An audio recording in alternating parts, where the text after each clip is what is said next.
What's up, guys? Faceless Samurai here, and today I wanted to take the time to just discuss, about like a subject that's been somewhat, I find, trending lately online, and that's the what constitutes a video game, right?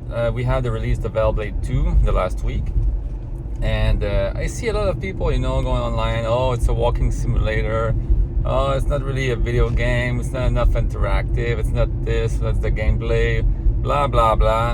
And and you're like, okay, but video games are interactive entertainment. I think that's pretty much like defined, and that's nothing new.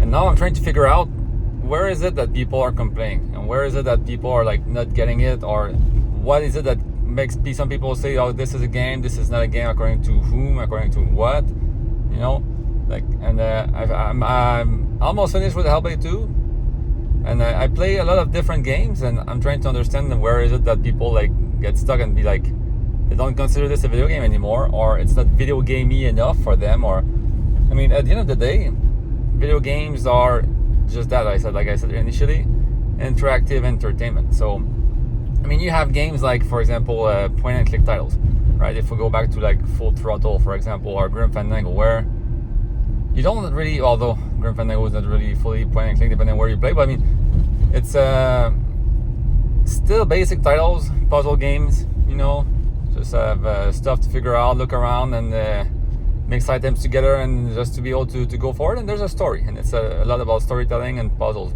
pretty much.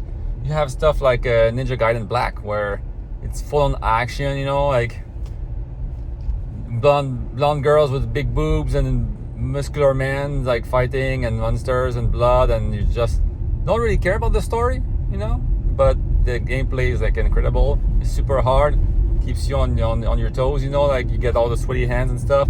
So that's another type of game. You have stuff like Immortality, where it's just like you're watching videos and like playing and rewinding, and just makes you open up stuff, by doing that, and then you just discover the story basically. So it's somewhat of a puzzle game, but it's mostly only like videos. Yet it's still considered a video game. It's still like super highly rated for the year it was released. I think it even won awards. I mean, it's not my type of game, but it's still a video game. And so you go through the whole spectrum of like games like that, and then you look at them, and like, no matter what people say, I mean, they're all technically video games.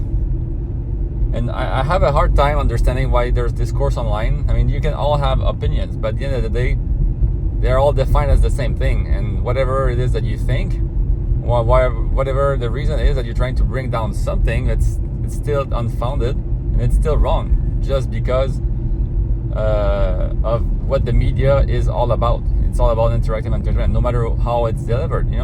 Some games are fully, like I said, like Ninja Gaiden, like, are fully gameplay oriented, and that's fine. That's fine. If you play like for example, Super Mario World, you don't really care about the story, right? Because that's not what Miyamoto was trying to really focus on, and that's perfectly fine, because there are people that really want those experiences. If you look at the Fortnite, you look at the PUBGs, the Apex Legends of this world. I mean, nobody cares about the story. It's all about multiplayer gaming. It's all about the experience, and they are played by millions and millions of people. So I mean, there's places for pretty much everything. So when I look at a game like Hellblade 2, where gameplay is maybe put aside a bit, or used in a way that advances the story, I don't find that wrong. You might not be challenged enough, I mean, for sure. And I mean, if you played the original game, you should know about that. But at the end of the day, there's nothing wrong with what the intent of the developer is. If the developer's intent is like to use the discovery aspect, the walking around, exploration, the combat, and the cinematic matter, where there's a lot of like interactive stuff, or pre-planned, like cutscenes in the combat to make it feel more like filmic, in nature, and it advances the story, has a purpose. It's not just there to be killing people, because some games is just that. It's just like monsters for monsters. It's filling the game with content in a way that just makes it a little bit longer. Sorry about that. Someone wasn't moving at the red light, at the green light. But yeah, like, I mean, some games is just like or you have RPGs where you have like tons of side quests, and people are like, oh, the game is like 50 hours long, and you're like, yeah, it's 50 hours long, but it's 30 hours of side quests that don't really advance the story in any way. It's just filler content. I mean, you might like the gameplay. You might think that's fun. You might be happy that like your $80 is like gives you more time at the end of the day for what you paid for. But just like you can compare a movie to a TV series, doesn't make the TV series necessarily better. I mean, you look at the content of TV series. Sometimes it advances the story. Sure, it has more backstory from some of the characters, but sometimes it just feels like it's filler content to fill in some episodes. Movie is more condensed. You go to the cinema with like your friends and stuff, or your wife or your husband, and you pay with popcorn and everything almost like $50 to watch a movie. While TV series, you just paid like $10 a month for Netflix, and you watch a lot more content. Is it better because you get more? Not necessarily, like each thing has its place, I think, and its purpose, and it's told in a way that's like intended by the maker of that media, and that's the same with video games. So when I look at whatever is going online, I'm trying to stay away from the Twitter Spaces sometimes, or the X Spaces, I should say now officially. But you see a lot of arguments, and it might be bots, it might be whatever, people trolling. Obviously, that's always the case. So try to take everything with a grain of salt these days. But when I look all this stuff, I'm trying to understand, like, why do you even play video games if like you just like put aside some stuff because you don't consider video games anymore according to whatever it is that you consider now video games according to your opinion? Because when you look at it, like I just took the last like 5-6 minutes to explain, as an interactive medium, we shouldn't be shunning like away like some games just because they're made different. Like some game developers are going to be focusing more on story, some more on gameplay. There's something for everyone out there, and if you're not happy about it, sure, you might say, look, I'm not happy about this, about that, this is not what I expected. But if you judge the game on its own merits as to what the developer really wanted to showcase, really wanted to give an experience, if you can take that, go on with the game with those details in mind, and judge the game with that,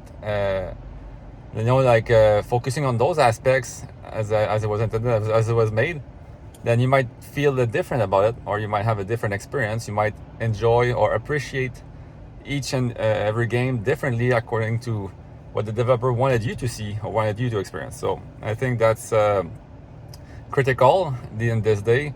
And I mean, people are really, with the internet, you don't really have any reason as to go into a game and not really know what's about to happen or like what to expect. Like people, Hellblade wasn't the first one. If you play a Sam Barlow game, you know what you're getting. This isn't the first, this isn't his first rodeo. You cannot go in and be like, hey, it's just videos playing. Yes, of course, that's what he does. So what I'm trying to say here is like people should be less critical about something just because it's not what they expected, when they have no reason to not know what to expect going in, considering the wealth of information that we have.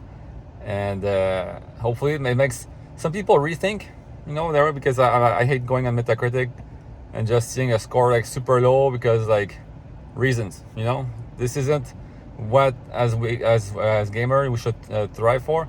We should be enjoying the media, appreciating it. You should be celebrating it, and we should be pushing for everything to be judged accordingly, and make that, because this is a hard time. We're going through a transition in the gaming space. It's really hard for developers to sometimes even make money.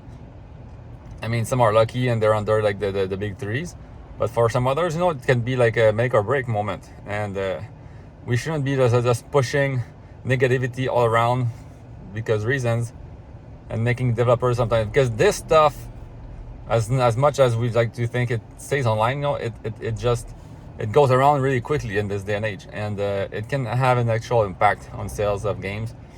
And we're seeing a lot of closures lately, a lot of studios like having to close because of one game that failed, and we should be double thinking that aspect and really pushing for everything to be as successful as it can be and helping out. And it's good to be critical, just be mindful of what you say and how you evaluate stuff. And that's it for me.